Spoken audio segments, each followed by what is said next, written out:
اللهم أعوذ بك باسمك من النار ربي زدني علما ربي يسر ولا تعسر وتمم علينا بالخير على توكلت إلى الله دين بإذن الله في سبيل الله حق الله حق العبادة له دعوات الحق لا إله إلا الله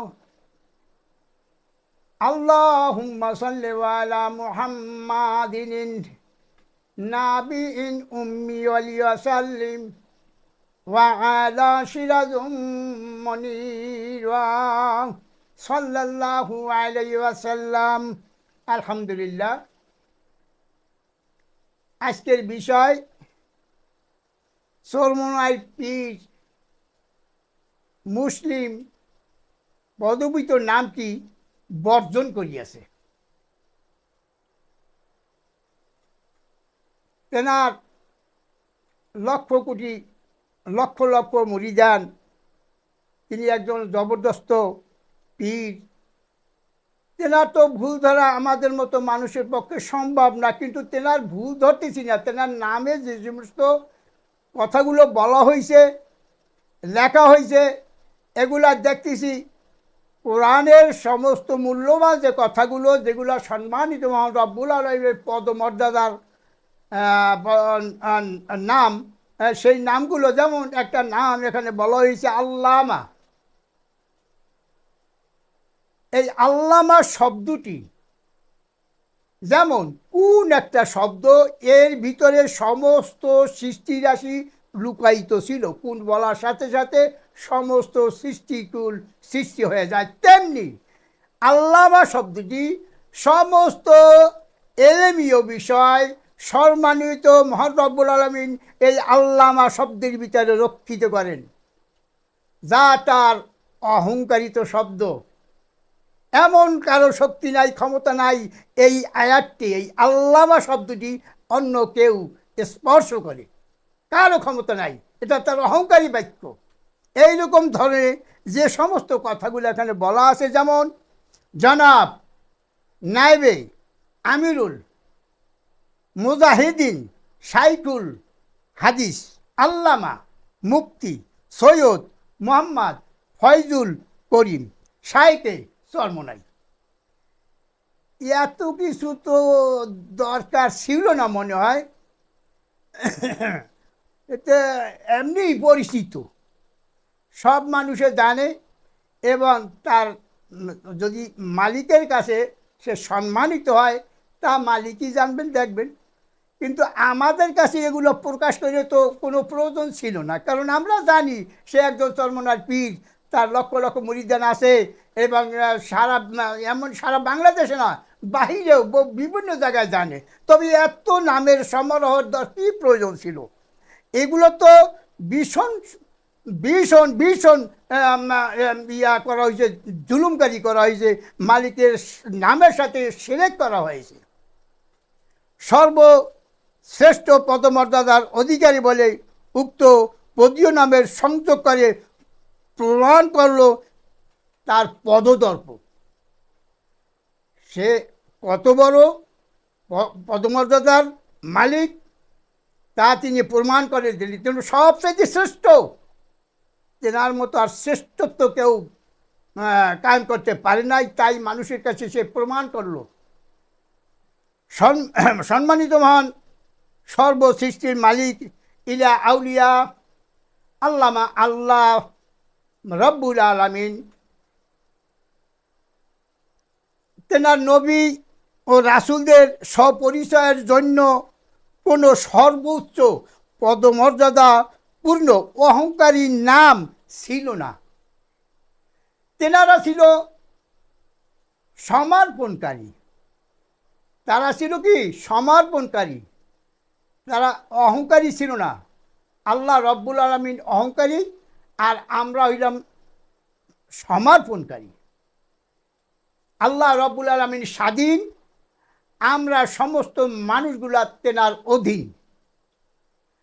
অধীনস্থগণ কথা বলবে কিভাবে? তা শিখাবে পীর মাশায়েখ আলেমগণ। আর তারা যদি এই সমস্ত কথাগুলো মালিকের পদমর্যাদা নিয়ে টানাটানি করে, এটা কোন ধরনের এলেমি অর্জন করছে তা আল্লাহই মালুম, আল্লাহ ভালো জানে, আমরা জানি না।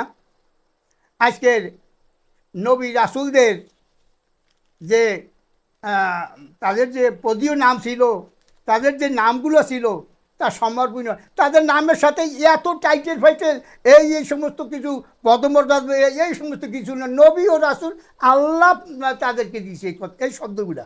এছাড়া তাদের ব্যক্তিগত কোনো ছিল না। যেমন আদম, ইব্রাহিম, ইসমাইল, ইসহাক, ইয়াকুব, মুসা, ঈসা, মুহাম্মদ ইত্যাদি, এভাবেই তাদের নাম আল কোরআনে উল্লেখ আছে।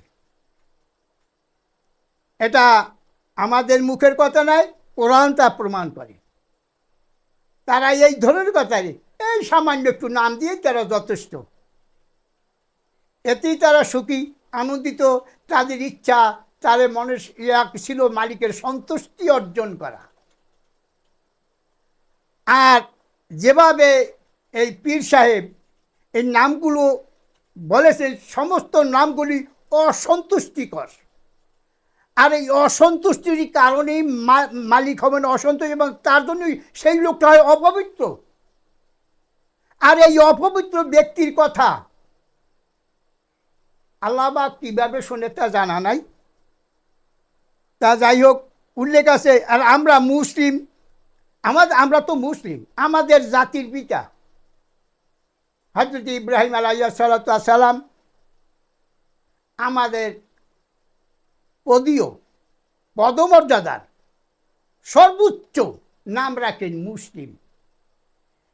এই মুসলিম নামটি এতই সুন্দর, এতই পছন্দনীয়, যা সম্মানিত মহান রব্বুল আলামিন সমর্থন করেছিলেন।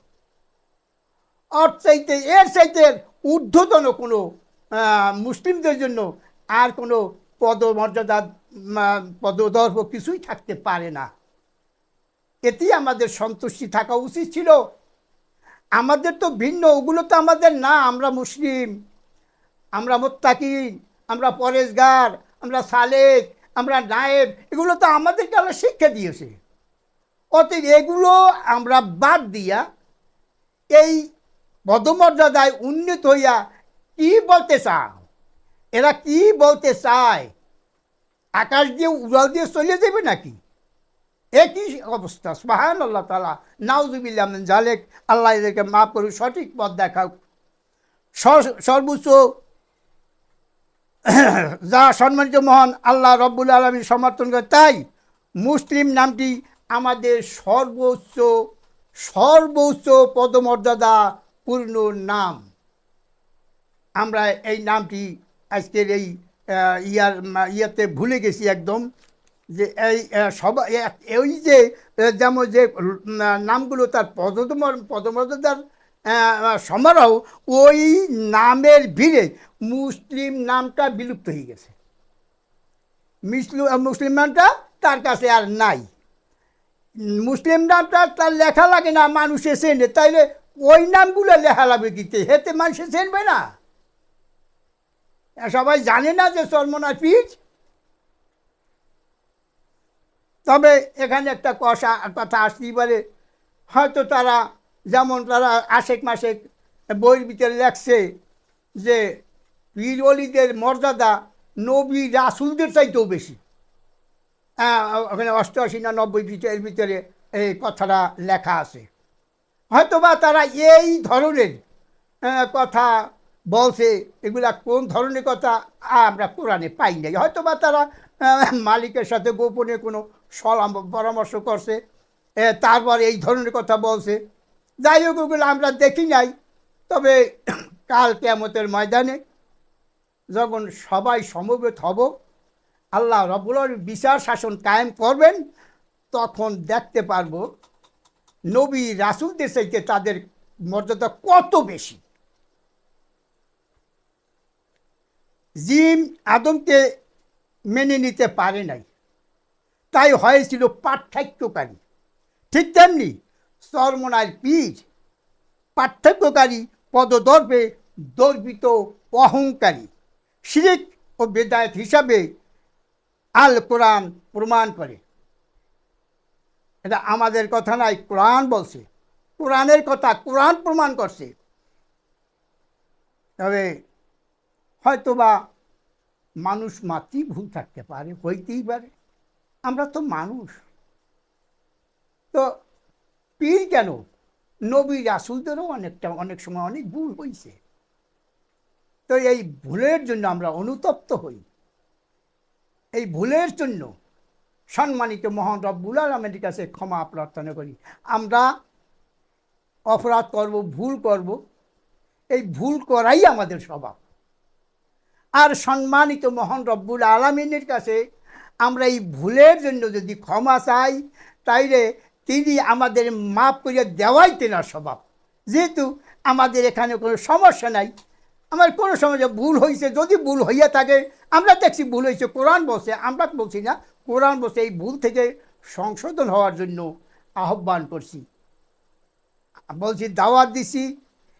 আমরা সকলেই কোরআনের ছায়াতলে আশ্রয় নেই এবং সঠিকভাবে কোরআনের বাণীসমূহ বুঝে শুনে তদনুক নিজেকে নিজে পরিচালিত করব এবং অন্যকেও পরামর্শ দিব। আলহামদুলিল্লাহ। আসসালামু আলাইকুম ওয়া আলা ইবাদিল্লাহিস সালিহিন।